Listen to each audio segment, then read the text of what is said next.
మీరు శివాలయానికి వెడితే నందీశ్వరుడు ఉంటాడు. నందీశ్వరుడు యొక్క శృంగములలోంచి శివదర్శనం చెయ్యాలి. అసలు నందీశ్వరుడి దగ్గరికి వెళ్ళి ప్రార్థన చెయ్యకుండా శివలింగం వంక దర్శనం చెయ్యకూడదు. నంది దగ్గరికి వెళ్ళి మొట్టమొదట ప్రార్థన చెయ్యాలి. ఏమని అంటే, నందీశ్వర నమస్తుభ్యం సాంబానంద ప్రదాయక మహాదేవస్య సేవార్థం ఆజ్ఞాం దాతుమర్హసి అని అడగాలి. అనుజ్ఞాం దాతుమర్హసి. నందీశ్వర నమస్తుభ్యం. నమస్తుభ్యం అంటే రెండు చేతులు కైమోడ్చి ఇలా శిరసు ఉంచి నమస్కరించాలి. నమస్కరించి, ఓ నందీశ్వర నీకు నమస్కరిస్తున్నాను. ఎవరు నువ్వు? సాంబానంద ప్రదాయక. సా అంబ ఆనంద ప్రదాయక. అమ్మతో కలిసి ఉన్నటువంటి శివుని యొక్క దర్శనాన్ని నాకు అనుగ్రహించగలిగినటువంటి వాడివి. వాళ్ళ ఇద్దరి దర్శనము చేత నేను ఆనందమును పొందేటట్టుగా చెయ్యగలిగిన వాడివి నువ్వు. నీ అనుగ్రహం లేకపోతే ఆయన దర్శనం లేదు. కాబట్టి సాంబానంద ప్రదాయక మహాదేవస్య సేవార్థం. నేను మహాదేవుని యొక్క సేవ చెయ్యాలనుకుంటున్నాను. ఆయన ఎదురుగుండా నిలబడాలనుకుంటున్నాను, నమస్కరించాలనుకుంటున్నాను. కాబట్టి మహాదేవస్య సేవార్థం అనుజ్ఞాం దాతుమర్హసి. మీరు నాకు అనుజ్ఞ ఇవ్వండి, అనుమతి ఇవ్వండి. మీరు అనుమతిస్తే అప్పుడు నేను లోపలికి వెడతాను అని చెప్తారు. నందీశ్వరుడు కేవలముగా పరమశివుడు వచ్చేటటువంటి వాహనం ఒక్కటే కాదు. అసలు నందీశ్వరుని యొక్క అనుమతి లేకుండా శివాలయంలో శివదర్శనం చేశారనుకోండి, దాన్ని శంకరుడు అంగీకరించాడు. ఎందుచేత అంటే, శివదర్శనాన్ని ఇవ్వడానికి మొట్టమొదట ఎవరు అనుగ్రహించాలి అంటే నందీశ్వరుడు అనుగ్రహించాలి. ఎక్కడి నుంచి వచ్చింది నందికా శక్తి శివపరివారంలో అంటే, శిలాదుడు అని ఒక మహర్షి, ఆయన మహానుభావుడు. ఆయనకి ఒకప్పుడు ఒక విచిత్రమైనటువంటి కోరిక కలిగింది. నాకు ఒక కుమారుడు కలగాలి, కానీ అందరు పిల్లలు పుట్టినట్టే భార్య యొక్క సహాయము వలన నా తేజస్సు, నా భార్య యొక్క శోణితము కలిసి నా భార్య యందు పిండముగా రూపుదిద్దుకొని ఏదో కొన్ని నెలలు ఆమె గర్భము ధరించిన తరువాత బయటికి వచ్చేటటువంటి శిశువు కాదు, అయోనిజుడు కావాలి. స్త్రీ గర్భము నుండి బయటికి రానివాడయ్యి ఉండాలి. అయోనిజుడు కావాలి. రెండు, ఆ పిల్లవాడికి మరణం ఉండకూడదు. ఇక పిల్లవాడు శరీరం అన్నది విడిచిపెట్టకూడదు. మూడు, వాడు పరమశివుడితో సమానమైనటువంటి స్థాయిని పొంది ఉండాలి అనుగ్రహంలో. వాడు ఆజ్ఞాపించడంలో కానీ, అనుగ్రహించడంలో కానీ, రూపంలో కానీ ముమ్మూర్తుల శంకరుడు ఎలా ఉంటాడో అలా ఉండాలి. నాకు అటువంటి కొడుకు కావాలి. అదేం సామాన్యమైన కోరిక. అటువంటి పిల్లవాడిని పొందాలనుకున్నాడు. దేవేంద్రుడి గురించి ఘోరమైనటువంటి తపస్సు చేశాడు. ఘోరమైన తపస్సు చేస్తే దేవేంద్రుడు ప్రత్యక్షమయ్యాడు. ఏం కావాలన్నాడు. ఇదిగో ఈ 3 లక్షణాలు చెప్పాడు. నాకు ఇటువంటి కుమారుణ్ణి కటాక్షించు అన్నాడు. ఒక్కొక్క మహానుభావుడికి ఒక్కొక్క సంకల్పం కలుగుతుంది. ఈశ పథమన్వేష్టం చారణ చరితేపధి అంటారు వాల్మీకి మహర్షి రామాయణంలో. ఈశ సంకల్పం. ఒక మనిషిలో వచ్చినటువంటి ఒక సంకల్పం, ఆ సంకల్పాన్ని గట్టిగా నిలబెట్టుకోగలిగిన వాడెవరో వాడు మహాత్ముడు అవుతాడు. నేను డాక్టర్ అవుతానండి అనుకున్న వాళ్ళందరూ డాక్టర్ అవరు. నేను డాక్టర్ అవ్వాలి అని కోరిక పుట్టడం చాలా గొప్ప. పుట్టిన తరువాత డాక్టర్ అవ్వడానికి ఊంచుకుని ప్రయత్నం చేసిన వాడెవరో వాడు డాక్టర్ అవుతాడు. అసలు ముందు సంకల్పం పుట్టాలి కదా. అసలు ఆ సంకల్పం పుట్టడం అందరికీ ఎందుకు పుడుతుంది? అందరికీ పుట్టదు. కాబట్టి అటువంటి సంకల్పం పుట్టింది శిలాదుడికి. అందుకంత తపస్సు చేశాడు. దేవేంద్రుడు ప్రత్యక్షమై అన్నాడు, హరుడొకరుండు తక్క అన్యులెవ్వరును ఈ వరంబును ఇవ్వగ సాటిరారు. అరయమునీంద్ర శంకరుండనాదిలయుండు భగవతోపకారి అతని గూర్చి ఘోరముగ తపించు. ఓ శిలాదుడా, నువ్వు 3 లక్షణములు కలిగినటువంటి కుమారుడు కావాలి అని చెప్పి కోరుకుంటున్నావు. కానీ హరుడొకరుండు తప్ప అన్యులొసంగగజాలరీ వరము. పరమశివుడు వినా ఈ వరమును ఇవ్వగలిగినటువంటి వాడు లోకంలో లేడు. ఎందుకని? నువ్వు మర్త్యలోకంలో ఉన్నావు. శిలాదుడు ఉన్నది ఇప్పుడు మనం ఉన్న లోకంలోనే ఆయన ఉన్నాడు. ఒకప్పుడు నువ్వు మర్త్యలోకంలో ఉండి కొడుకు కావాలంటున్నావు, అప్పుడు ఈ భూమి మీద పుడతాడు కొడుకు. ఈ లోకంలో ఎవరైనా పుడితే దానికి ఒక లక్షణం ఉంది, అందుకే దీన్ని మర్త్యలోకము అంటారు. ఈ లోకంలోకి ఎవరైనా శరీరంతో వస్తే వాళ్ళు మళ్ళీ ఆ శరీరాన్ని విడిచిపెట్టేయాలి. ఆ శరీరంతో ఊర్ధ్వలోకాలకి వెళ్ళడానికి అనుమతించరు. కాబట్టి నువ్వు శంకరుడితో సమానమైన రూపమున్న కొడుకు, మరణము లేని కొడుకు కావాలంటున్నావు. అది హరుడొకరుండు తప్ప అన్యులసంగగజాలరీ వరము వరయ మునీంద్ర. ఓ మునీంద్ర విను, అది మేము ఇవ్వలేము, అది మా అధికారంలోకి రాదు. అలా ఈ లోకంలో ఉండేటటువంటి ఆచారానికి భిన్నంగా పుట్టినప్పటికీ కూడా శరీరం విడిచిపెట్టకుండా శాశ్వతంగా ఉండిపోగలిగినటువంటి కుమారుడు, పరమశివుడితో తుల్యమైనటువంటి ఆకారమును, తేజస్సును, నిగ్రహానుగ్రహ శక్తిని కలిగినటువంటి వాడు, ఏ జనన మరణములు లేనటువంటి వాడు కలగడం సంభవం కాదు, మేము ఇవ్వలేము. అందుకని శంకరుండనాదిలయుండు పరాత్పరుండు. నువ్వు ఆయన గురించి ఎంత గొప్పగా తపస్సు చెయ్యాలి అంటే, అరుసము మీర నియమమారసి తపించిన హరుని గూర్చి తపించినన్ అతడిచ్చు ఈ వరము పేరిమి నీకు మునీంద్ర తల్లజా. నువ్వు పరమశివుడి గురించి కానీ ఇటువంటి తపస్సు చేశావా, నీ అదృష్టం పరమశివుడు ప్రత్యక్షం అయ్యాడా, ఆయన ఇవ్వగలడు ఈ వరాన్ని. ఎందుకంటే ఆయన ఇది ఇక్కడ ఇవ్వచ్చా ఇవ్వకూడదా, ఆయన ఈశ్వర శబ్దంతో ఉన్నవాడు. ఆయన ఇవ్వగలిగినది ఇవ్వలేనిది అన్నది ఆయనకి లేదు, ఆయన ఇవ్వగలడు. అందుకని ఆయన గురించి తపస్సు చెయ్యి. అలా నువ్వు తపస్సు చేస్తే పేరిమి నీకు ఈ వరంబునిచ్చు మునీంద్ర తల్లజా, అటువంటి వరాన్ని నీకు ఇస్తాడు. అందుకని తపస్సు చెయ్యను. మళ్ళీ పరమశివుడి గురించి తపస్సు మొదలుపెట్టాడు. చాలా కాలం ఘోరమైన తపస్సు చేశాడు. చేస్తే శంకరుడు ప్రత్యక్షం అయ్యాడు. చిత్రం ఏమిటంటే, పరమశివుడు ప్రత్యక్షం అయ్యేసరికి ఎముకలు తప్ప శిలాదుడికి ఏమీ మిగలలేదు. మిగిలిన ధాతువులన్నీ పురుగులు తినేసి, ఆ రోజుల్లో అస్థిగత ప్రాణం కాబట్టి ఎముకలుంటే ప్రాణం ఉంటుంది కాబట్టి ప్రాణంతో ఉన్నాడు. పైనంతా పుట్టలు పట్టేసి ఉన్నాయి. శంకరుడే వచ్చి ప్రత్యక్షమైన బహిర్ముఖుడు కాలేదు. శంకరుడు తన చేతితో ముట్టుకున్నాడు, యథారూపాన్ని పొందాడు. పూర్వం ఉన్న కన్నా జవసత్వాలతో ప్రకాశించాడు. ఏం కావాలని అడిగాడు. అడిగితే అప్పుడు పరమశివుణ్ణి ఉద్దేశించి అడిగాడు, పరమశివ సుతు అయోనిజు, అలాగే నాకు ఓ పరమశివ సుతుడు కావాలి, కొడుకు కావాలి. వాడు అయోనిజుడు కావాలి. వాడు ఆడదాని కడుపులో పెరిగి పెద్దవాడై 9 నెలలో 12 నెలలో పూర్తయిపోయిన తరువాత బయటికి వచ్చేటటువంటి యోని సంభవుడైనటువంటి వాడు కాకూడదు. అలాగే వాడికి జరామరణములు ఉండకూడదు. అటువంటి 3 లక్షణములు ఉన్నవాడై ఉండాలి.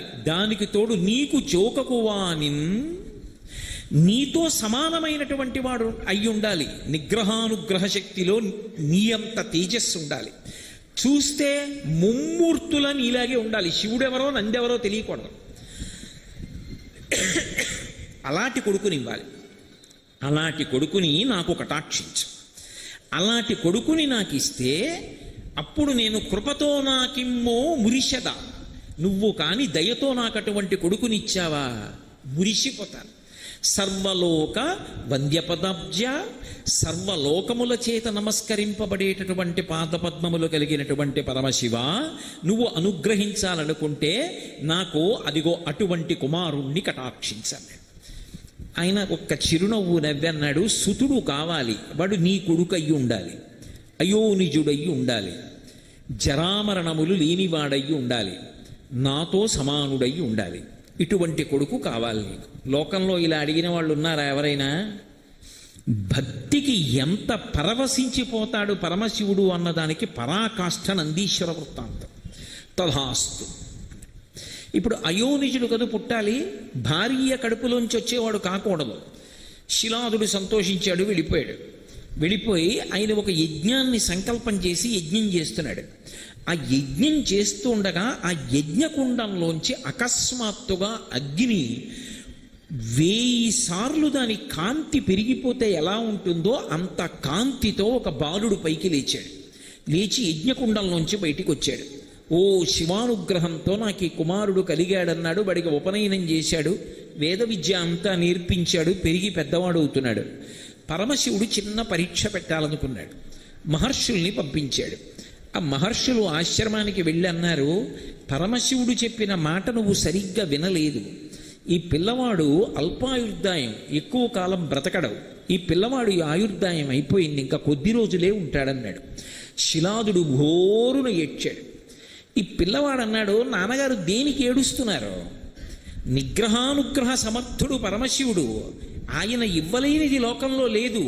నేను ఆయన గురించి తపస్సు చేస్తానని వెళ్ళి కూర్చొని పరమశివుడి గురించి తపస్సు చేశాడు. ఆ పిల్లవాడి తపస్సుకి పరమ సంతోషాన్ని పొందినటువంటి శంకరుడు ప్రత్యక్షమయ్యాడు. ప్రత్యక్షమై, నేను నీ పట్ల ఎంతో సంతోషాన్ని పొందాను కాబట్టి నీకు నేను కొన్ని విశేషాలని అనుగ్రహిస్తున్నాను.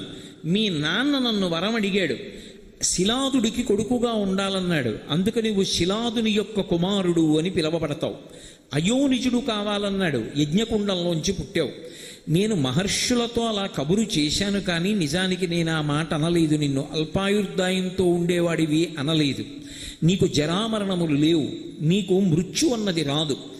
నాతో సమానమైనటువంటి రూపం కావాలని మీ నాన్న అడిగాడు, అందుకే నాతో సమానమైనటువంటి రూపాన్ని నీకు అనుగ్రహిస్తున్నానని సమానమైనటువంటి రూపాన్ని అనుగ్రహించాడు.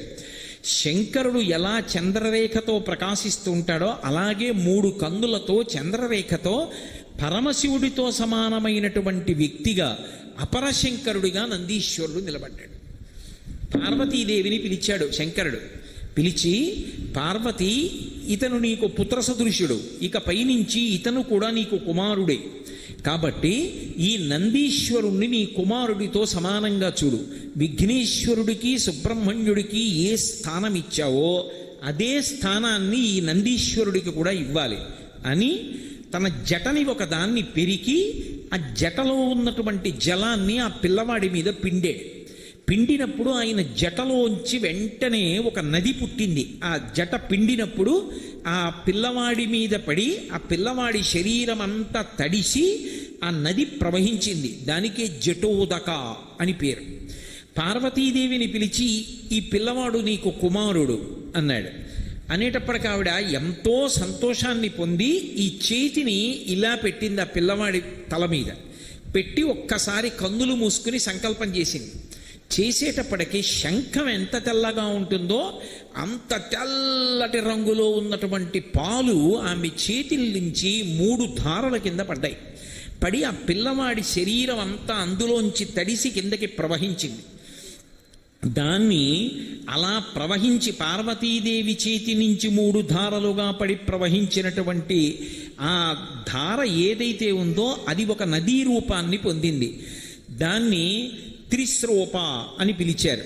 అలాగే ఎప్పుడైతే శంకరుడు యొక్క జట నుంచి వచ్చినటువంటి ఉదకము చేత తాను తరిశాడో, పార్వతీదేవి యొక్క చేతిలోంచి వచ్చినటువంటి 3 ధారల పాల చేత తడిశాడో, పరమ సంతోషాన్ని పొందినటువంటి ఆ పిల్లవాడు ఒక్కసారి గట్టిగా అరిచాడు. ఆ అరిచినప్పుడు వృషధ్వని అంటారు. అంటే ఎద్దు అరిస్తే ఎలా ఉంటుందో అంబారామం అటువంటి రవం చేశాడు. అంత పెద్ద కేక వేసేటప్పటికీ ఆ ధ్వనిలోంచి ఒక పెద్ద నీటి బుగ్గ పుట్టి నదిగా ప్రవహించింది. దాన్ని వృషధ్వని నది అని పిలిచారు. అప్పటికి 3 నదులు పుట్టాయి. శంకరుడు పరమ సంతోషంతో తన తల మీద ఉన్నటువంటి కిరీటాన్ని తీసి పిల్లవాడికి అలంకారం చేశాడు. ఇంతకాలం పరమశివుడి తల మీద అలంకారం చెయ్యబడినటువంటి స్వర్ణ కిరీటాన్ని తీసి ఈ పిల్లవాడి తల మీద పెట్టేటప్పటికీ ఆయన తలలో ఉన్నటువంటి గంగధారతో కూడుకున్నటువంటి ఆ కిరీటంలో ఉన్నటువంటి బంగారంతో కూడుకున్న జలం పిల్లవాడి శరీరం నుంచి కిందకి నదిగా ప్రవహించింది. ఎందుకు ప్రవహిస్తుంది అంటే మిగిలిన వారిని అనుగ్రహించడానికి. దానికి జంబూ అని పేరు వచ్చింది, జంబూ నది అని. ఒక్క కనులిప్త ఇలా కనుమూసి కను తెరిచేటప్పటికి ఇంత అనుగ్రహాన్ని పొంది ఆ పిల్లవాడు 4 నదుల ఉత్పత్తికి కారణం అయ్యేటప్పటికి పైన ఉన్నటువంటి మేఘమండలం మురిసిపోయింది. మురిసిపోయి మెరుపులతోటి ఉరుములతోటి వెంటనే తీయటి చల్లటి నీటి ధార విడిచిపెట్టింది. ఆ నీరు పడేటప్పటికీ ఆయన శరీరం మీద పడి ఆ పిల్లవాడి మించి పక్కకి నదిగా ప్రవహించింది. ఆ నదిని స్వర్ణోదక అని పిలిచారు. నందీశ్వరుణ్ణి పరమశివుడు అనుగ్రహించినటువంటి సమయంలో 5 నదులు ప్రవహించాయి. వీటిని పంచనదములు అని పిలుస్తారు. వాటి మధ్యలో నేను లోకాన్ని అనుగ్రహిస్తానని పరమశివుడు జప్పీశ్వరుడు అన్న పేరుతో పిలిచాడు. అందుకే 5 నదులలో స్నానం చేసి ఆ శివలింగాన్ని ఎవరు దర్శనం చేస్తారో వారు మళ్ళీ పుట్టవలసినటువంటి అవసరం ఉండదు. అంత అద్భుతమైనటువంటి రీతిలో ఆ పిల్లవాడి యొక్క జన్మ పరమశివుడి చేత పార్వతీదేవి చేత అనుగ్రహింపబడము ఏకకాలంలో జరిగాయి. ఆశ్చర్యం ఏమిటంటే పరమశివుడు తనతో సమానమైనటువంటి ముఖమండలాన్ని పిల్లవాడికి అనుగ్రహిస్తే శివమహాపురాణంలో బ్రహ్మాది దేవతలతో చెప్పుకున్నాడు నందీశ్వరుడు. ఆయన అన్నాడు, శంకర, నీ అనుగ్రహం వర్ణనాతీతం, దానికి హద్దు లేదు. మా తండ్రి తపస్సు చేసి అడిగాడని నీతో సమానమైన రూపాన్ని నాకు ఇచ్చేశావు, కానీ నాకొద్దు. నువ్వు అనుగ్రహించిన మిగిలినవి స్వీకరిస్తాను, కానీ నువ్వు ఎలా ఉంటావో అలాగే నా ముఖం ఉంటే నాకు నీకు భేదం చెప్పడం కష్టం కావచ్చు, నన్ను శివుడు అనుకోవచ్చు, నాకు అంత ఆశ లేదు. ఇది నీ హద్దులేని అనుగ్రహం, అందుకే నాకు వానర ముఖాన్ని కటాక్షించమని అడిగాడు. ఆ పిల్లవాడి యొక్క వినయ విధేయతలు చూసి సంతోషించినటువంటి శంకరుడు, నువ్వు ఎప్పుడు అలా కనపడాలనుకుంటే అప్పుడు నీ ముఖము వానర ముఖంగా కనపడుతుంది, కోతి ముఖంలా కనపడుతుంది అని అనుగ్రహించాడు. అందుకే వానర ముఖంతో దర్శనమిస్తుంటారు నందీశ్వరుడు. అటువంటి మహానుభావుడై అంత వినయంతో ఆయన నిలబడ్డాడు. నిలబడితే ఆయన్ని ప్రమథగణములన్నిటికీ కూడా అధిపతిగా పట్టాభిషేకం చేశాడు శంకరుడు. అప్పుడు తూర్యములనన్నింటినీ మోగించారు, మంగళవాద్యములను రోగించారు, దిక్కులు పిక్కటిల్లిపోయి పుష్పవృష్టి కురిసింది, అప్సరోగణములు నాట్యములాడాయి. అంత గొప్పగా ఆయనకి పట్టాభిషేకం చేశారు. అందుకే ప్రమథగణములన్నిటికీ కూడా అధిపతి ఎవరు అంటే నంది. ఆ నంది పేరు ఎందుకు వచ్చింది అంటే శిలాదుని యొక్క కుమారుడు. ఈ పిల్లవాణ్ణి చూశాడు శిలాదుడు. చూసి నందుడౌట చేసి నంది అనుచు నామకరణంబొనర్చి వివిధార్థ సంచయంబు నిమ్మి అర్ధులైన వారికిచ్చి తనియ చేయుచు ముదంబున తనరుచుండే అన్నారు సింహమహాపురాణంలో. ఆ శిలాదుట్ట పిల్లవాడి వంక చూశాట. ఉరే, శిలాదుని యొక్క కుమారుడు అని చెప్పబడతావు, ఎంత గొప్ప కొడుకువిరా అని ఆ పిల్లవాడి ముఖం చూసేటప్పటికీ ఆ తండ్రిలో ఎంత ఆనందం వచ్చేసిందోట. నాలో ఉండిపోయిన ఇంత ఆనందం, నా కోరిక తీరింది, పరమశివుడితో సమానమైనటువంటి కొడుకుని నేను కన్నానన్న ఆనందానికి కారణమై రాశీభూతమై సాకారముగా నా ఎదుట నడిచి వచ్చావు కాబట్టి, నా కోరిక తీర్చావు కాబట్టి కొడుకుని నందనుడు అని పిలుస్తారు. తండ్రి ఆనందమునకు కారణమవుతాడు కాబట్టి కొడుకు నందనుడు. ఎంతమంది ఉండనివ్వండి, తండ్రి మనసు కొడుకు కోసం కొట్టుకుంటుంది. అందుకే కొడుకుని నందన అన్న శబ్దంతో పిలుస్తారు. ఎందుకు పిలుస్తారు అంటే ఎవరికి ఆనందం ఇస్తాడు అంటే తండ్రికి ఆనందం ఇస్తాడు. తండ్రికి సంతోషం ఎక్కడ అంటే కొడుకుని చూస్తే. ఎంత కష్టంలో ఉండనివ్వండి, ఆ కొడుకుని ఒకసారి కౌగిలించుకున్నాడు అనుకోండి తండ్రి, అంత కష్టాన్ని మరిచిపోతాట. పుత్రగాత్ర పరిష్వంగా అంటారు. ఆ కొడుకుని కౌగిలించుకోవడంలో తండ్రి అంత ఆనందాన్ని పొందుతాడు. సామాన్యంగా లోకంలో ఉండేటటువంటి పిల్లల్ని చూసినంత మాత్రం చేతనే తండ్రులంతా పొంగిపోతే కొడుకులందరికీ నందనులని పేరు వచ్చింది. అందుకే యశోదానందనుడు, నందనందనుడు, కైకేయీ నందనుడు, దశరథ నందనుడు నందన శబ్దంతో వేస్తారు. ఎందుకంటే వీళ్ళందరికీ ఆనందం ఇచ్చిన వాడని. మరి అటువంటిది లోకంలో ఉన్నటువంటి పిల్లల కన్నా కూడా భిన్నమైనటువంటి రీతిలో అయోనిజుడైనటువంటి శితుడు, జరామరణములు లేనివాడు, పరమశివుడితో తుల్యమైన వాడు కావాలి నాకు కొడుకని నేను ప్రార్థన చేస్తే, నువ్వు మళ్ళీ తపస్సు చేసి పరమశివుని యొక్క అనుగ్రహాన్ని పొంది 5 నదులు పుట్టడానికి కారణమై పార్వతీ పరమేశ్వరుల చేత అనుగ్రహింపబడి ప్రమదగణాధిపత్యాన్ని పొంది నువ్వు నడిచి వస్తుంటే, పరమశివుడికి వాహనంగా అంగీకరింపబడితే నిన్ను చూసి నేనెంత మురిసిపోతాను. నా ఆనందమునకంతటికీ నువ్వు కారణమయ్యావు కాబట్టి నీకు నంది అని పేరు పెడుతున్నానన్నాడు. నందుడౌట చేసి నంది అనుచు నామకరణంబొనర్చే, అందుకని నంది అని పేరు పెట్టాడు. ఈశ్వరుడితో సమానమైన శక్తి ఉన్నవాడు కాబట్టి ఈశ్వర శబ్దం పక్కన చేరింది.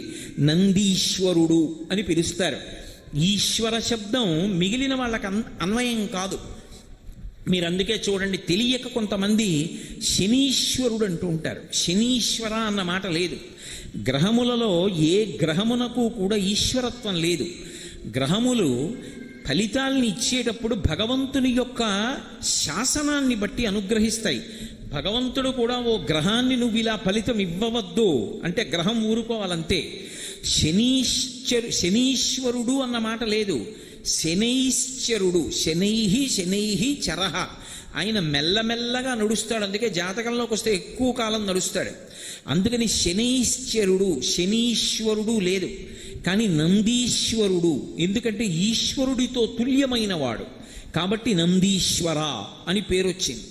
మన అదృష్టం ఏమిటంటే ఆ నందీశ్వరుడు తపస్సు చేసినటువంటి భూమి ఏది ఉన్నదో అదే నందిమండలము అన్న పేరుతో పిలవబడింది. ఇప్పటికీ మనం శ్రీశైలం వెడితే శ్రీశైలానికి చాలా దగ్గరలో నంద్యాల అని ఇప్పుడు పిలవబడుతోంది. అది నంద్యాల కాదు, అసలు నందుల యొక్క ఆలయముల వరుస ఉన్నటువంటి ప్రదేశం కాబట్టి నందుల ఆలయ ఆవళి, నందులకు ఆలయములు ఎన్నో ఉన్న ప్రదేశం అది నందుల ఆలయము. నందుల ఆలయ ఆవళి క్రమక్రమంగా నంద్యాల. ఒకప్పుడు దీని పేరు హేలాపురి, ఇప్పుడు ఏలూరు. ఒకప్పుడు మా ఊరి పేరు కోకనదము, ఇప్పుడు కాకినాడ. ఒకప్పుడు పీఠికాపురము, ఇప్పుడు పిఠాపురము. అలాగే ఒకప్పుడు అది నందులకు ఆలయము, ఇప్పుడు నంద్యాల. అటువంటి ఆ ప్రాంతంలో నందిమండలం ఉంది. ఎక్కడ నందీశ్వరుడు తపస్సు చేశాడో అక్కడ పరమశివుడు అనుగ్రహించి నందికి శివుడికి భేదం ఉండకూడదని మీ తండ్రి శిలాదుడు అడిగాడు కనుక నేను అక్కడ బ్రహ్మనంది అన్న పేరుతో పెద్ద నందీశ్వర స్వరూపంతో వెలిసి ఉంటాను. ఉండి మిగిలినటువంటి నందులన్నిటినీ కూడా నేను శాసిస్తూ ఉంటాను. నంది తేజస్సు శివ తేజస్సు ఏకీకృతమై వెలిసినటువంటి లింగస్వరూపం. అందుకే అక్కడ ఉన్నది మహానంది. ఒకానొకప్పుడు ఆ మహానంది క్షేత్రాన్నంతటినీ కూడా బాగా పునర్నిర్మాణం చేయడం కోసం పానమట్టం దగ్గర తవ్వారు. తవ్వితే గొర్రె పట్టడానికి ఎంత చోటు ఉంటుందో అంత చోటుతో కైవారం ఉంటుంది. గోరువెచ్చగా ఉంటాయి. మీరు అందుకే ఎప్పుడైనా మహానంది దగ్గర ముందు పెద్ద తటాకం ఉంటుంది. మీరు ఆ తటాకంలో దిగి స్నానం చేస్తే ఎంత నీరు వస్తుంటుందో పక్క పొలాల్లోకి వెళ్ళిపోతుంటుంది. ఎక్కడి నుంచి వస్తోంది ఎవరికి తెలియదు. ఇప్పటికీ కూడా కాళేశ్వరం వెళ్ళినప్పుడు అక్కడ అభిషేకం చేసినటువంటి జలాలన్నీ గోదావరి నదిలోకి ఎలా వెళ్ళిపోతాయో ఎలా అర్థం కాదో అలాగే మహానంది వెళ్ళినప్పుడు శివలింగం యొక్క అడుగు భాగాన్ని తాకి వస్తూ ఉంటాయి ఆ జలాలు. ఒకప్పుడు పునర్నిర్మాణం చేస్తున్నప్పుడు కింద జలప్రవాహాన్ని చూశారు. ఆ ప్రవాహం వెడుతూ ఉంటుంది. అది గోరువెచ్చటి నీటిగా వెడుతూ ఉంటుంది ఆ జలప్రవాహం. అక్కడ మహానంది, ఆ మహానందిని పరివేష్టించి నవనందులుగా 9 నందులుగా ఉన్నాడాయన. అందులో వినాయకనంది, గరుడనంది, ప్రథమనంది, సూర్యనంది, చంద్రనంది, నాగనంది, బ్రహ్మనంది, విష్ణునంది, శివనంది. ఈ 9 నందులు నవనందులు. ఒకప్పుడు నందులు పరిపాలన చేసి ఆ దేవాలయాల్ని పునర్నిర్మాణం చేశారు కాబట్టి అని ఒక మాట. కానీ శాస్త్రంలో 9గా వెలిసినటువంటి నందిస్వరూపములకు ప్రధాన పరిపాలకుడై వెలిశాడైన బ్రహ్మనంది అన్న పేరుతో. మహానందిగా నందీశ్వరుడు శివచైతన్యంతో కలిసి రాశీభూతమైనటువంటి లింగస్వరూపం. అందుకే అది నంది తపస్సు చేసినటువంటి ప్రదేశం. ఆ ప్రదేశంలో అడుగు పెట్టడం, ఆ తటాకంలో స్నానం చేయడం, మహానంది క్షేత్రాన్ని దర్శనం చేయడం పరమాద్భుతమైనటువంటి విశేషాలుగా చెప్తారు. అందుకే మీరు ఇప్పటికీ చూడండి, మహానంది వెడితే ఆ తటాకంలో స్నానం చెయ్యాలనుకున్న వాళ్ళు ₹1 కాసు విడిచిపెట్టారనుకోండి, అంత నీటి కింద నుంచి కూడా నాణ్యం స్ఫుటంగా కనపడుతూ ఉంటుంది. నాణ్యం మీద ఉన్న బొమ్మ కూడా కనపడుతుంది. అంత స్వచ్ఛమైన నీటి ధార, అది ఎప్పుడు ఆగిపోవడం ఉండదు, అలా వస్తూనే ఉంటుంది ఆ నీటి ధార. అంత గొప్ప నందిమండలం ఏర్పడింది. నందీశ్వరుడు అన్న పేరుతో శివపరివారంలో ఆయన ప్రధానుడయ్యాడు. ప్రధానుడై ఆయన అనుగ్రహం లేకపోతే శివదర్శనము కాదు. ఇది నందీశ్వరుడు పొందినటువంటి వరం. అందుకే నేను శివాలయానికి వెడతానండి, వాహనమే కదండి, నేను శివలింగాన్ని దర్శనం చేస్తానండి అంటే కుదరదు. అందుకే నందీశ్వరుణ్ణి మీరు గమనించండి, ఆయన ఆనందమంతా ఎక్కడుంటుంది అంటే శివదర్శనంలోనే ఉంటుంది. ఎప్పుడూ శివలింగం వంక చూస్తూ ఉంటాడు. శివలింగం అంతరాలయంలో ఉంటుంది, నంది బయట ఉంటాడు. ఎండ రానివ్వండి, నందిని ఒక్కొక్కసారి మీరు వేసవి కాలంలో వెళ్ళి సాయంకాలం ప్రదోష సమయంలో ముట్టుకుంటే వేళ్ళు కావుతాయి, అంత వేడిగా ఉంటుంది మూర్తి.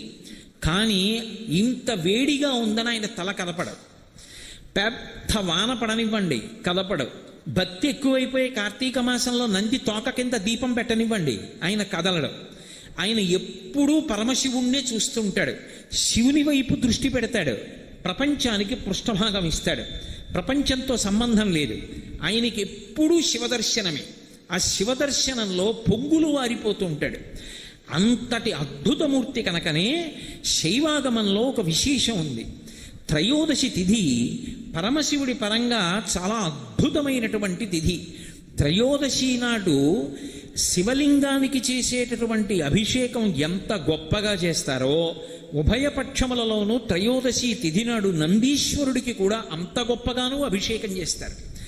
నందీశ్వరుడికి అభిషేకం చేసినటువంటి కారణం చేత సమస్తమైనటువంటి అశాంతి ఉపశమిస్తుందని, సమస్తమైనటువంటి కళ్యాణములు అబ్బుతాయని, మనుష్యులకు కావలసినటువంటి ఈప్సితములు సిద్ధిస్తాయని మనకి శాస్త్రవాక్కు. అందుకే శివదర్శనం ఎంత గొప్పదో, శివలింగాభిషేకం ఎంత గొప్పదో, నందీశ్వరుడికి చేసేటటువంటి అభిషేకము కూడా తత్తుల్యము, అంత గొప్పది. అటువంటి నంది యొక్క శృంగముల మధ్య నుండి మాత్రమే శివలింగాన్ని దర్శనం చెయ్యాలి. శివలింగాన్ని దర్శనం చేసేటప్పుడు శివుడికి నందికి మధ్యలోకి వెళ్ళి దర్శనం చేయకూడదు.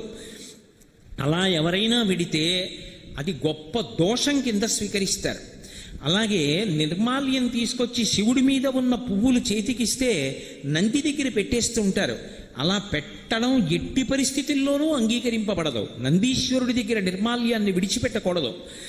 నంది దగ్గరికి వెళ్ళి చెప్పాలి, వృషస్య వృషణం స్పృష్ట్వా శృంగమధ్యే శివాలయం దృష్ట్వా క్షణం నరో యాతి కైలాసే శివసన్నిధిం అనాలి. ఆయన దగ్గరకు వెళ్ళి శివలింగానికి నందీశ్వరుడికి మధ్యలోకి వెళ్లకుండా ఉండడానికి ఏ చేతిని ఉపయోగిస్తే సరిపోతుందో ఆ చేతిని పెట్టి, ఉదాహరణకి బొటనవేలు చూపుడు వేలు ఆయన యొక్క శృంగములు కొమ్ముల మీద ఉంచి, అంత బలిష్టమైనటువంటి నంది కొమ్ముల మీద మీరు చెయ్యి పెడితే నూరుకుంటాడా?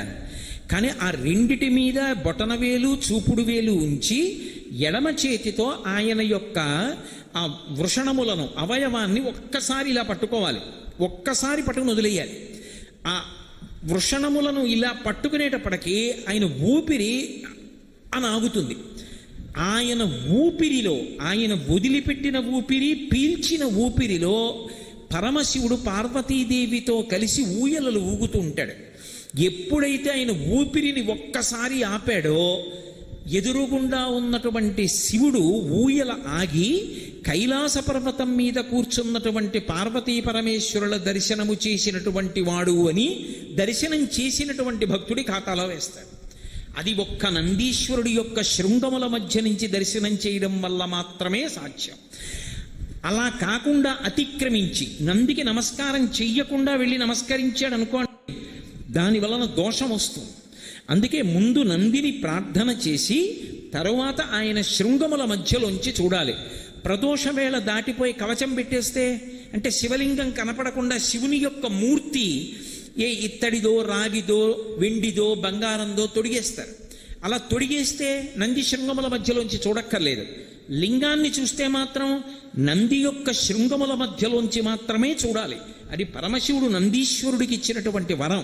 వెంకటేశ్వర స్వామి వారి దర్శనానికి ముందు ఆదివరాహస్వామి దర్శనం ఎలా చెయ్యాలో అలా నందీశ్వరుని యొక్క శృంగముల మధ్యలోంచి మాత్రమే శివలింగాన్ని దర్శనం చెయ్యాలి. నంది పట్ల అపచారం చేస్తే పరమశివుడికి ఆగ్రహం వస్తుంది. నంది పట్ల పరమ భక్తితో వినమ్రతతో ప్రవర్తించాలి. ఒక్కొక్క శివాలయంలో బయట పెద్ద నంది ఉంటుంది, మీరు కొంచెం ముందుకెడితే ఇంకొక చిన్న నంది ఉంటుంది. కదలకుండా ఉన్నటువంటి పెద్ద నందిని స్థిర నంది అంటారు. ఈ చిన్న నంది కదులుతుంది, కదిపితే దాన్ని గట్టిగా నేలకి బిగించరు. ఈ కదిలే నందిని చరనంది అంటారు. పూర్వకాలంలో ఇంత వైద్య సదుపాయం లేనటువంటి రోజుల్లో ప్రతి ఊళ్ళో శివాలయంలో ఒక చరనంది ఉండేది. ఎందుకు చరనంది అంటే, అకస్మాత్తుగా ఎవరైనా ఒక స్త్రీకి ప్రసవం అవుతుంటే, ఆమె కష్టపడుతుంటే, ఆమెని వైద్యానికి తీసుకెళ్లాలన్నా, వైద్యుణ్ణి తీసుకురావాలన్నా చాలా సమయం పడుతుంది అనుకుంటే, నేను పూర్వకాలంలో ఉన్న విశేషాన్ని చెప్తున్నాను. అప్పుడు ఏం చేసేవారంటే, శివాలయంలో అర్చక స్వామి దగ్గరికి వెళ్ళేవారు. అర్చకుడు వచ్చి శివాలయం తలుపులు తీసి ఈ చరనందిని ప్రసవ వేదనతో బాధపడుతున్నటువంటి పిల్ల ఉన్న ఇంటి వైపుకి తిప్పేవాడు. ఈ నంది అటువైపుకి తిరిగి చూస్తే సుఖప్రసవం అయ్యేది. అందుకని చరనంది నుంచేవారు. నంది యొక్క దృష్టి పడితే ఆపద తొలగుతుంది అని.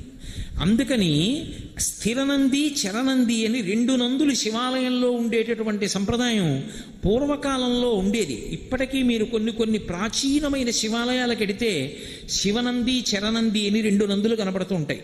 అలా నందీశ్వరుడు ఉండడానికి కారణాల్లో అదొకటి. మహానుభావుడైనటువంటి నందీశ్వరుడు ధర్మమునకు ప్రతీక. ఒకానొకప్పుడు శిలాదుడు వరమడిగితే అనుగ్రహించాడు పరమశివుడు.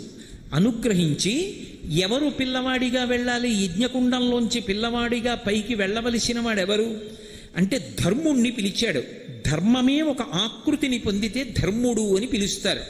ఆ ధర్ముణ్ణి పిలిచి శిలాదునికి నువ్వు కుమారుడిగా వెళ్ళు అన్నాడు. ఆ ధర్మమే శిలాదుడికి కొడుకుగా వచ్చింది. అందుకే వృషభ రూపంలో పడుకుంటాడు పరమశివుడి ముందు. నంది పురుష రూపంతో ఉండడు. పురుష రూపంతో ఉండకుండా ఎద్దు ఎలా ఉంటుందో అలా ఉంటాడు. కారణం ఏమిటంటే, ఎక్కడైనా సరే ధర్మము వృషభ రూపంలో ఉంటుంది, భూదేవి గోరూపంలో ఉంటుంది. భూదేవి శ్రీ మహావిష్ణువుతో మాట్లాడవలసి వస్తే గోరూపాన్ని పొందుతుంది. ధర్మము వృషభ రూపాన్ని పొందుతుంది. ఎద్దుకి 4 కాళ్ళు ఉంటాయి, అలాగే వృషభమునకు 4 కాళ్ళు. ఈ ఎద్దుకున్న 4 కాళ్ళు అవి సత్యము, శౌచము, తపస్సు, దయ. ఈ 4 ధర్మమునకు ఉండేటటువంటి 4 కాళ్ళు. వృషభమునకు 4 కాళ్ళు ఉంటాయి. ఈ 4 కాళ్ళు నిజానికి అవి డెక్కలు కాళ్ళు కావు. నందీశ్వరుడు వృషభ రూపంలో పడుకున్నాడు అంటే ధర్ముడే పడుకున్నాడు. అందుకే నందిని స్పృశించడం, నంది శృంగములలోంచి దర్శనం చేయడం, నందికి నమస్కారం చేయడం వల్ల ఏమవుతుంది అంటే, శివుడు ఏది ఇస్తాడో నంది అదే ఇస్తాడు. శివుడికి రుద్రాభిషేకం చేశాం అంటారు. రుద్రుడు అన్న పేరు ఆయనకి ఎందుకు వచ్చింది అంటే, ఏదో కోపంగా ఉంటాడు కాబట్టి రుద్రుడు అని కాదు దాని అర్థం. రుత్యా ధర్మాన్ అవలోకయతి ప్రాపయతివా ఇది రుద్రః. వేదముల యొక్క శబ్దము చేత, వేదమంత్రముల చేత లోకమునకంతటికీ ధర్మాన్ని నేర్పిన వాడెవరో, ధర్మము చెప్పిన వాడెవరో, ధర్మమునందు అనురక్తి కల్పించిన వాడెవరో, ధార్మికంగా మనం బ్రతుకుదామనేటటువంటి కోరిక గట్టిగా నిలబడేటట్టు చెయ్యగలిగిన వాడెవరో, ధార్మికమైన జీవనమునందొచ్చేటటువంటి వైక్లభ్యములు తట్టుకోవడానికి కావలసినటువంటి శక్తిని కూడా అనుగ్రహించగలిగిన వాడెవరో ఆయన రుద్రుడు. ఆ రుద్రుడు ఏ ధర్మాన్ని అనుగ్రహిస్తాడో నందీశ్వరుడు కూడా అదే అనుగ్రహిస్తాడు. అందుకే వృషభ రూపంతో 4 కాళ్లతో పడుకుంటాడు. ఒక్కొక్కచో నందీశ్వరుడు అద్భుతమైనటువంటి అనుగ్రహ ప్రదాత. ఆయన ఇవ్వలేనిది లేదు. మీరు చూసి ఉంటారు, ప్రత్యేకించి పశ్చిమ గోదావరి జిల్లాలో ఆ ఆచారం ఎక్కువ. పేరులో బసవా ఉంటుంది. చాలామంది పేర్లలో, ఇప్పుడు ఉన్నటువంటి తరాల్లో నాకు తెలియదు కానీ ఇప్పుడున్న తరానికి ముందు తరం వరకు పేర్లలో, చాలామంది పేర్లలో బసవా ఉంటుంది. ఆ బసవా ఎందుకు వచ్చిందో తెలుసా? బసవీశ్వరుడు అని పేరు నందీశ్వరుడికి. బసవయ్య అంటారు. నంది అనుగ్రహించి కొడుకు పుడతాడు. నందీశ్వరుడి మెడలో శనగలు కడతారు. ఇప్పటికీ శ్రీశైలంలో శనగల బసవయ్య అంటుంటారు. ఇప్పటికీ వింటాడు. అందుకే మీరు ఎప్పుడైనా శ్రీశైలంలో ఉన్న నందిని జాగ్రత్తగా చూడండి. 3 గంటలు కట్టుకుంటాడు. కింద 1 గంట, మధ్యలో 1 గంట, మెడలో 1 గంట ఉంటాయి. 2 చెవులు ఒకలా ఉండవు, ఇలా ఉంటుంది ఒక చెవి. ఏదైనా చాలా కష్టం వచ్చిందనుకోండి, శ్రీశైలంలో నంది చెవి దగ్గరికి వెళ్ళి చెప్పుకుంటారు. ఆయన వింటాడు బాగా. విని, స్వామి నా కోరిక తీర్చిన తరువాత నువ్వు వెంటనే ఇవి తినమని శనగలు మూట కట్టి ఆయన మెళ్ళలో కడతారు. అలా కట్టగా కట్టగా కట్టగా కట్టగా ఇప్పుడు ఆయనకి పేరు ఏమని వచ్చిందంటే శనగల బసవన్న అని. నందీశ్వరుడు కాలజ్ఞానంతో ఉంటాడు, పరమశివస్వరూపం కదా, మీకు ముందే చెప్పే కదా, కాలంబు గతి అని. అందుకే యుగాంతం ఎప్పుడైపోతుంది అన్నది మొట్టమొదట ఎవరికి తెలుస్తుంది అంటే నందీశ్వరుడికి తెలుస్తుంది. యుగాంతం అయిపోయే సమయం వచ్చేసింది అని గుర్తేమిటంటే, శ్రీశైలంలో ఉన్నటువంటి నందీశ్వరుడు పైకి లేచి మోరలెత్తి పెద్దగా అరుస్తాడు. ఆ నందీశ్వరుడు రెంకె వేస్తే కృష్ణానది పైకి లేస్తుంది. పైకి లేచి కనకదుర్గమ్మ యొక్క ముక్కు నత్తుని తాకుతుంది. అవి వరుసగా మహాప్రళయం యొక్క చిహ్నాలు. ఇందులో మొదట తెలుసుకునేవాడెవరు అంటే నందీశ్వరుడు తెలుసుకుంటాడు. నందీశ్వరుడు నిరంతర శివదర్శనంలో ఉంటాడు. అందుకే నంది చెయ్యని దర్శనం మొదట ఎవ్వరూ చేయకూడదు. మీరు ఇప్పటికీ శ్రీశైలాది క్షేత్రములకు వెడితే సుప్రభాతం చదువుతారు. ప్రాతస్మరామి గణనాథ మనాథ బంధుం సింధూరపూర పరిశోభిత గండ యుగ్మం ఉద్దండ విఘ్న పరిఖండన చండ దండ మాఖండలాది సురనాయక బృంద వంద్యం అని సుప్రభాతం అంతా చదివేసిన తర్వాత తెర తీస్తారు. పరాకు చెప్తారు, పక్కకుండండి పక్కకుండండి, ముందు నంది చూడాలి, పక్కకుండండి అని చెప్తారు. నందీశ్వరుడు మొట్టమొదట శివదర్శనం చెయ్యాలి, తర్వాతనే మనం చెయ్యాలి. నందికి శివుడికి మధ్యలోంచి వెళ్ళకూడదు. అటువంటి బసవయ్య ఆయన ప్రథమ దర్శనం చేస్తూ ఉంటాడు. ఒక్కొక్కచో నంది ఎంత అనుగ్రహాన్ని ఇచ్చేస్తాడంటే ఇక పునర్జన్మ లేకుండా కూడా చెయ్యగలడు. శ్రీశైలంలో ఇప్పటికీ కూడా శిఖరేశ్వరము అని ఒక ప్రదేశం ఉంది. అక్కడ కొండ పైకి ఎక్కుతారు, మెట్లదారి ఉంటుంది. ఆ పైకి ఎక్కి అక్కడ చరణంది ఉంటుంది, నంది తిప్పుతారు. ఆ నందిని తిప్పినప్పుడు ఆ నందీశ్వరుడు యొక్క పాదముల కింద చిన్న కైవారంలా ఉంటుంది. అందులో 4 పదార్థములు వెయ్యాలి: నువ్వులు, బెల్లం, బియ్యం, పత్తి గింజలు. ఈ 4 వెయ్యాలి. ఇప్పుడు నేను మళ్ళీ అవన్నీ ఎందుకు వేస్తారు ఏమిటి ఎక్కడ చెప్పగలను, ఎప్పటికవుతుంది? ఆ 4 పదార్థములు వేసి నందిని గుండ్రంగా తిప్పాలి. తిప్పితే 4 నలుగుతాయి. ఈ 4 నలిగిన తరువాత శ్రీశైల శిఖరం వేపుగా నందిని ఉంచుతారు. ఉంచి ఇందాక నేను చెప్పినట్టుగా చేతివేళ్ళుంచి ఆయన పృష్ఠభాగాన్ని పట్టుకుని శ్రీశైల శిఖరం వంక చూస్తారు. అలా ఎవరు చూశారో శ్రీశైల శిఖరం దృష్ట్వా పునర్జన్మ న విద్యతే, వారికి ఇక పునర్జన్మ లేదు. నందీశ్వరుడు అంతటి అనుగ్రహ ప్రదాత. అటువంటి నంది మీరు జాగ్రత్తగా గమనిస్తే నిరంతరం శివుడి వంక చూస్తూ శివ శాసనాన్ని తీసుకుంటూ ఉంటాడు దృష్టిలోకి. ఒకప్పుడు నందనార్ అని ఒక మహాభక్తుడు, శివభక్తుడు, ఆదనూరు అని ద్రవిడ దేశంలో ఒక చిన్న ఊరిలో పుట్టాడు ఆయన. ఆయన జన్మత ఆయనకి అంత గొప్ప శివభక్తి ఏర్పడింది, జన్మజన్మాంతర సంస్కారం మహానుభావుడిది. ఆయన ఒకప్పుడు ఆ ఆదనూరికి దగ్గరలో ఉన్నటువంటి తిరుప్పంగూర్ అనబడేటటువంటి క్షేత్రంలో పరమశివుడికి ఉత్సవాలు జరుగుతున్నాయంటే చూడడం కోసమని వెళ్ళాడు. పిల్లలందరితో కలిసి బయలుదేరి ఒళ్ళంతా విభూతి అలదుకుని పరమ సంతోషంతో చిందులు వేసుకుంటూ వెళ్ళాడు. ఆ రోజుల్లో ఉన్నటువంటి ఆచారం రీత్యా శివాలయం అంతరాలయం వరకు ఆ పిల్లల్ని రానివ్వలేదు. నందీశ్వరుడి వెనక ఉన్నటువంటి ధ్వజస్తంభం వరకే అనుమతించారు. పిల్లలు, చిన్నపిల్లలు పాపం ఈ నందనార్కి కన్నులారా ఒక్కసారి చూడాలి ఆ శివలింగాన్ని అని ఉంది. కానీ ఆ శివలింగం వంక ఒక్కసారి చూద్దామంటే నందీశ్వరుడి యొక్క పెద్ద మూర్తి అడ్డొస్తాం. ఆయన ఆర్తితో మనసులో చెప్పుకున్నాడు, శివ నిన్ను చూడాలని బయలుదేరి వచ్చాను. ఈ నంది అడ్డంగా ఉన్నాడు, నన్న ధ్వజస్తంభం దాటి వెళ్ళనివ్వరు. ఇక్కడి నుంచి నాకు నీ దర్శనం అవ్వట్లేదు, శంకర ఎలా అనుగ్రహిస్తావో నన్ను అనుగ్రహించమని అడిగాడు. వెంటనే పరమశివుడు నందీశ్వరుణ్ణి ఆజ్ఞాపించాడు, నీ వెనక నా భక్తుడు నందనారు ఉన్నాడు, నంది పక్కకి తొలగు, ఆయన చూస్తాడు నన్నన్నాడు. వెంటనే నందీశ్వరుడు శివలింగానికి ఎదురుగుండా ఉన్నవాడు ఓ పక్కకి వెళ్ళిపోయాడు. ఇప్పటికీ మీరు తిరుప్పంగూరు వెడితే శివలింగానికి ఎదురుగుండా ఉండదు నంది, నంది పక్కకి వెళ్ళిపోయి ఉంటుంది. నందనారు వెళ్ళినప్పుడు శివాజ్ఞ మేరకు నంది పక్కకి వెళ్ళిపోయింది. అప్పటి నుంచి ఇప్పటికీ కూడా ఆ నంది అలాగే పక్కకి తొలగిపోయి ఉంటాడు. నిరంతరము శివధ్యానంలో ఉంటాడు. ఆయన శివుణ్ణి దర్శనం చేస్తూ ఉంటాడు. అటువంటి నంది పశువులన్నిటికీ కూడా చిహ్నముగా ఉంటాడు.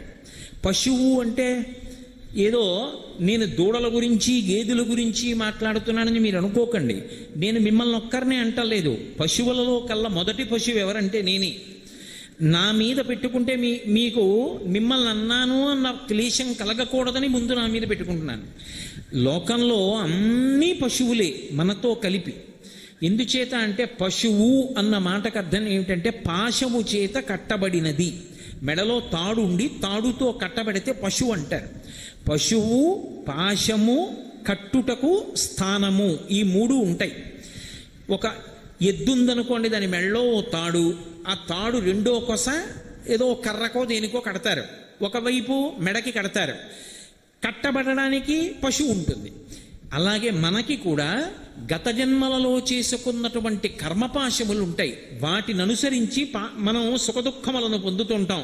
ఆ కర్మపాశముల చేత కట్టబడి ఉంటాం. అందుకే కర్మపాశముల చేత కట్టబడి జన్మ ఒక రాట. జన్మ అన్న స్తంభానికి కర్మపాశముల చేత కట్టబడి తిరుగుతూ ఉంటాడు కాబట్టి పశువు. అందుకే శంకర భగవత్పాదులంతటి వారు శివానందలహరి చేస్తూ స్మృతౌ శాస్త్రౌ విద్యాం అంటూ పశుమాం సర్వజ్ఞ ప్రథిత కృపయా పాలయ విభో అంటారు. శంకర, నేను పశువుని, మీరు పశుపతి. కాబట్టి మీకు నాకు ఈ అనుబంధం చాలదా? పశువుని రక్షించుకోవలసిన వాడు పశుపతి, కాబట్టి మీరు నన్ను కాపాడుకోండి అన్నారు.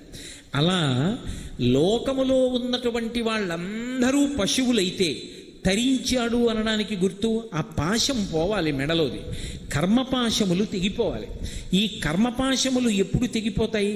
శివానుగ్రహం కలిగితే కర్మపాశములు తెగిపోతాయి. తెగిపోతే పశువు పశుపతిలో కలిసిపోతాడు.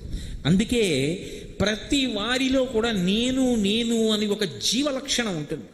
నేనంటాను, నేనున్నాను అనుకోండి, నాకు ఆకలేస్తోంది అంటాను, నాకు దాహం వేస్తోంది, నాకు తలకాయ నొప్పిగా ఉంది, నాకు కాసేపు విశ్రాంతి తీసుకోవాలనుంది అంటాను. ఈ నేను నేను అనబడేటటువంటి జీవుడు అందరిలో ఉంటాడు. అందరిలో ఉన్న జీవుడు కర్మపాశముల చేత కట్టబడి శరీరంతో తిరుగుతూ ఉంటాడు. ఈ పశువులన్నిటికీ కలిపి చిహ్నమేది అంటే అదిగో పెద్ద నంది. అందుకే మీరు కాఠ్మండు వెడితే ఆ కాఠ్మండులో పంచముఖాలతో ఉంటాడు పరమశివుడు. ఆ పంచముఖాలతో ఉన్నటువంటి శివలింగానికి ఎదురుగుండా చాలా పెద్ద నంది ఉంటుంది. ఆ నంది సమస్తమైనటువంటి జీవులకు ప్రతినిధి. పశువు పశుపతిలో ఎప్పుడు కలిసిపోతుంది అంటే ఆ పాశము తొలగిపోవాలి, మెడలో ఉన్న పాశం తెగిపోవాలి. అది మామూలు తాడు కాదు, కర్మపాశం. అది ఎప్పుడు తొలగిపోతుంది అంటే భక్తితో ఎవరు పరమేశ్వరుణ్ణి ఆరాధన చేస్తారో ఆ భక్తిని చూస్తాడు ఆయన. భోళాశంకరుడు భోళాశంకరుడు అంటాడు. భోళాశంకరుడు అంటే ఏదో ఉబ్బులింగడు, మనం ఏదో మనసులో కాపట్యం పెట్టుకుని పైకి శివ శివ అంటే లొంగిపోయే అమాయకుడు కాడు. ఏమీ తెలియకపోయినా మనసు నిష్కల్మషంగా ఉండి ఒక్కసారి పిలిచినా లొంగిపోయేటటువంటి వాడు భోళాశంకరుడు. అంతేకాని లోపల కుళ్ళు బుద్ధులన్నీ పెట్టుకుని పైకి మాత్రం 4 మాటలు ఆయన పేరు చెప్పేస్తే పొంగిపోయేంత అమాయకుడు కాడాయన. కాబట్టి అటువంటి తత్వం ఉన్నవాడు. ఆయన పట్ల భక్తితో ఎవడు ప్రవర్తిస్తాడో వాడి పాశములను తొలగతోస్తాడు. ఆ పాశము తీసేస్తే ఇక పశువు కాదు, పశుపతిలో కలిసిపోతాడు. ఈ పశువులన్నిటికీ నిదర్శనం ఎవరు అంటే నందీశ్వరుడు. అందుకే పశుస్వరూపంతో పడుకొని ఉంటాడు ఆయన. ఈ నంది చాలా ఆశ్చర్యకరమైనటువంటి లక్షణంతో ప్రకాశించింది. ప్రత్యేకించి మీరు ఆంధ్రదేశంలో నందీశ్వరుడి యొక్క మూర్తుల్ని పరిశీలనం చేస్తే ఒక్కొక్క చోట ఒక్కొక్క అద్భుతమైనటువంటి నందీస్వరూపం కనబడుతుంది. లేపాక్షి వెడితే లేపాక్షిలో ఉండేటటువంటి నందీశ్వరుడికి పూజ లేదు. మనందరం చెప్తామే లేపాక్షి బసవయ్య లీచిరావయ్య కైలాస శిఖరిలా కదలిరావయ్య అంటాం. ఎక్కడ భూగోళం మొత్తం మీద అటువంటి నంది లేదు. అంత అద్భుతమైన నంది. ఎందుకో తెలుసా? గండభేరుండ పక్షి ఉంటుంది, ఆ గండభేరుండ పక్షి తన 2 కాళ్లతో ఏనుగుని ఎత్తుకుని పట్టుకుంటుంది. అంటే ఆ పక్షి ఎంత బలం ఉన్న పక్షో మీరు ఆలోచించండి. గండభేరుండ పక్షి ఒక మదపుటేనుగుని ఎత్తి పట్టుకుని ఉండగా ఉన్నటువంటి పథకంతో ఒక గొలుసు మెళ్ళో వేసుకుని నందీశ్వరుడు ఉంటాడు. అంటే నంది ఎంత పెద్ద నంది! ఒకానొకప్పుడు లేపాక్షిలో దేవాలయం కడుతున్నటువంటి శిల్పులు ఖాళీ ఉన్నప్పుడల్లా గండభేరుండ పక్షి పట్టుకున్నటువంటి ఏనుగుతో ఉన్నటువంటి హారాన్ని మెడలో వేసుకున్నంత పెద్ద నందిని చెక్కాలి అని కోరిక పుట్టి ఖాళీ ఉన్నప్పుడల్లా ఓ నందిని చెక్కుతూ వచ్చారు. అదొక పెద్ద శిల. అది అద్భుతమైనటువంటి నందీశ్వర స్వరూపమైంది. ఆ నందే లేపాక్షిలో ఉన్నటువంటి నంది. అక్కడ నుంచి చూస్తే నాగలింగ స్వరూపం కనపడుతుంది. అసలు ఆ నందీశ్వరుడి వంక చూస్తే ఒళ్ళు రోమాంచితం అవుతుంది, వెంట్రుకలు నిక్కబుడుచుకుంటాయి ఆనందంతో. అబ్బా ఏమి చెక్కారా అనిపిస్తుంది. అంత అద్భుతమైనటువంటి నంది. ఒక్కొక్క చోట ఉండేటటువంటి నందికి ఒక్కొక్క లక్షణం ఉంటుంది. మీకు ఇక్కడే ఏలూరులోనే ఇప్పుడు దాన్ని శృంగేరి పీఠాధిపతులు నాకు తెలిసినంత వరకు జరాపహరీశ్వరుడు అని పేరు పెట్టారు. మా చిన్నతనంలో జలాపాలీశ్వరుడు అని పిలుస్తుండేవాళ్ళం. అక్కడ నంది ఎంత ప్రాముఖ్యమో శివలింగం అంత ప్రాముఖ్యం. మీ ఊళ్ళో మీ ముందు కూర్చుని మీ ఊళ్ళో ఉన్న ఒక శివాలయం యొక్క వైభవం చెప్పడం అంటే సాహసమే. మీకు అందరికీ తెలిసే ఉంటుంది. అందరం ఏం చేస్తామంటే నంది శృంగములలోంచి శివలింగాన్ని చూస్తాం. ఇక్కడ ఏలూరులో ఉన్నటువంటి శివాలయానికి ఉన్న ప్రఖ్యాతి ఏంటంటే, శివాలయం వెనక్కి వెడితే శివాలయంలో శివలింగం ఉన్నటువంటి అంతరాలయం వెనక ఉన్నటువంటి గోడకి కన్నం ఉంటుంది. ఆ కన్నంలోంచి మీరు చూస్తే నందీశ్వరుడు కనపడతాడు. ఆ నంది కాలు ఇలా ముందుకి పెట్టి ఉంటాడు. ఇలా ముందుకి పెట్టి ఉన్నటువంటి కాలుకి ప్రత్యేకంగా కడియం వేసేవారు. ఆయనకి కడియం వేసి మెడలో ఆ శనగలు మొదలైనవి మూట కడితే పిల్లలు పుడుతుండేవారు. సంతానకారకుడై ఉండేవాడు. ఈప్సితములను కటాక్షిస్తూ ఉండేవాడు. ఈ ఊళ్ళోనే ఆ స్వామి శివలింగము ఎంత ఈప్సితములను ఇవ్వగలిగినటువంటి శక్తి కలిగినదో, నందీశ్వరుడు కూడా తత్తుల్యమైనటువంటి విశేషమైన దర్శనములు ఇవ్వగలిగినటువంటి మహానుభావుడు. అలాగే కాకతీయ నంది. మీరు 1000 స్తంభాల మంటపానికి వెడితే వరంగల్లో 6 అడుగుల ఎత్తు నంది పడుకుని ఉంటుంది. 6 అడుగుల ఎత్తి నందు పడుకున్నప్పుడు కాకతీయ నందికి ఒక్కదానికి ఒక లక్షణం ఉంటుంది. కాకతీయ నంది 3 కాళ్ళ మీద పడుకుని ఒక పాదం బాగా ముందుకి ఇలా చాపి మడుస్తుంది. ఇలా అసలు దాని అందం చూసి తీరాలి. ఇలా ఎలా కూర్చుంటుందంటే పరమ గంభీరంగా ఉంటుంది. దుష్కరం నిష్ప్రతిద్వంద్వం చికీర్షం కర్మమానర సముద్ర అని వాల్మీకి మహర్షి సుందరకాండలో వర్ణించినట్లుగా ఏదో నందీశ్వరుడు పర్వతం మీద కూర్చుని చూస్తుంటే ఎలా ఉంటుందో కాకతీయ నంది అలా ఉంటుంది. అలాగే ఓరుగల్లు పక్కన వరంగల్ పక్కన రామప్ప దేవాలయం ఉంది. రామప్ప దేవాలయంలో నందీశ్వరుడు ఉంటాడు. రామప్ప దేవాలయంలో ఉండే నందీశ్వరుడు ఒక చమత్కారం. మీరు మామూలుగా చూశారనుకోండి, ఒక్క శివుణ్ణి చూస్తూ ఉంటాడు. మీరు ఆ నందీశ్వరుడి చుట్టూ తిరుగుతూ నంది వంక చూస్తున్నారనుకోండి, ఆయన మిమ్మల్నే చూస్తుంటాడు. మీరు ఎటెళ్ళండి చూస్తాడు. మీరు ఎటువైపుకి వెళ్ళండి, ఆ నందీశ్వరుడు మిమ్మల్నే చూస్తున్నట్లుగా కనపడుతుంది. కానీ ఆయన శివుణ్ణే చూస్తుంటాడు. శివుణ్ణే చూస్తున్న నందికి ఎటు తిరిగినా మిమ్మల్ని చూసేటట్టుగా విగ్రహాన్ని చెక్కిన అపురూప శిల్పం, అద్భుతమైనటువంటి నందిమూర్తి మీకు వరంగల్ రామప్ప దేవాలయంలో కనపడుతుంది. ఒక్క నందీశ్వరుడు ఎన్ని విశేషాలు చేశాడు. లలితా సహస్రనామ స్తోత్రంలో నంది విద్యా నటేశ్వరి అని అమ్మవారికి పేరు. నంది విద్య అంటే అమ్మవారికి సంబంధించినటువంటి సమస్తమైన విద్యలు ఎవరికి తెలుసు అంటే ఒక్క నందీశ్వరుడికే తెలుసు. అందుకే నంది ఒకరు శివుడు ఒకరు కాదుగా. శివుడికి తెలియని రహస్యమే ఉంటుంది అమ్మవారికి సంబంధించింది. అమ్మవారి ఉపాసనకి సంబంధించిన సమస్త రహస్యములు తెలుసున్నవాడు ఎవరంటే నందీశ్వరుడు. ఆ నందీశ్వరుని యొక్క అనుగ్రహం చేతనే లోకానికంతటికీ అమ్మవారి యొక్క ఉపాసన, అన్ని అమ్మవారికి సంబంధించినటువంటి విశేషాలు అన్నీ నంది ముఖతః అందాయి. కాబట్టి శ్రీ విద్యకి నంది విద్య అని పేరు వచ్చింది. అందుకని అమ్మవారికి నంది విద్య నటేశ్వరి వరుస క్రమంలో పేర్లు పలుకుతూ ఉంటాం కదా. నందీశ్వరుడు తీసుకొచ్చాడు. సౌందర్య లహరి ఈ భూమి మీదకి వచ్చినప్పుడు శంకర భగవత్పాదాచార్య స్వామి వారికి అద్భుతమైన పరీక్ష పెట్టినవాడు కూడా నందీశ్వరుడే. ఎందుకని అంటే పరమశివుని యొక్క దర్శనానికి శంకరాచార్యుల వారు యోగ మార్గంలో కైలాస పర్వతం మీదకి వెడితే పరమశివుడు 5 శివలింగములను ఇచ్చాడు. 5 శివలింగములను శంకరాచార్యుల వారు 5 చోట్ల పెట్టారు. కాంచీపురంలో 1, శృంగేరిలో 1, చిదంబరంలో 1, నేపాల్లో 2, 5 లింగములను ఉంచారు. అలాగే అమ్మవారు సౌందర్య లహరిని ఇచ్చింది. సౌందర్య లహరిని తీసుకుని వచ్చేస్తుంటే నందీశ్వరుడు కొన్ని శ్లోకాలు లాగేశాడు. లాగేస్తే శంకరాచార్యుల వారు అలా నిలబడ్డారు. నిలబడితే అమ్మవారంది, శంకర, కైలాస శంకరుడికి కాలడి శంకరుడికి భేదం లేదు అని లోకానికి నిరూపించాలి, నువ్వు పూరణ చేసేయి. అందుకు నందీశ్వరుడు తీసుకుపోయేటట్టుగా చేసింది. శంకరాచార్యుల వారు వెంటనే సౌందర్య లహరి శేషాన్ని పూర్తి చేసి లోకానికి అందించారు. శంకర భగవత్పాదులు స్వయంగా నమః కపర్దినీచ వ్యుక్త కేశాయ చ, పెద్ద జటాజూటంతో ఉన్న శంకరుడే బోడిగుండుతో ఉన్న శంకరుడుగా శంకరాచార్యుల వారిగా వచ్చాడు సుమాని లోకానికి నిరూపణం చేసిన మహానుభావుడు నందీశ్వరుడు. అలాగే రావణాసురుడికి శాపం ఇచ్చి రావణాసురుడు పతనం అవ్వడానికి కారణమైన వాడు కూడా నందీశ్వరుడు. ఒకానొకప్పుడు రావణాసురుడు కైలాస పర్వతం దగ్గరికి వెళ్ళి తనకి ఒంట్లో ఓపిక ఉన్నది కదా అని కైలాస పర్వతాన్నంతటినీ కదుపుతున్నాడు. పరమశివుడు, ఎవడురా ఓ పక్క నేను తాండవం చేస్తుంటే కైలాసాన్ని కదుపుతున్నాడని చెప్పి తన కాలి బొటన వేలితో నొక్కాడు. ఆయన 20 చేతులు దాని కింద ఉండిపోయి పెద్దగా అరిచాడు. అబ్బా, లోకములు హడిలిపోయేటట్టు అరిచావు కదరా, ఇంత రవం చేశావు కాబట్టి నిన్ను రావణ అని పిలుస్తున్నానన్నాడు. అంతకుముందు అసలు పులశ్చ బ్రహ్మ పెట్టినటువంటి పేరు దశకంఠుడు.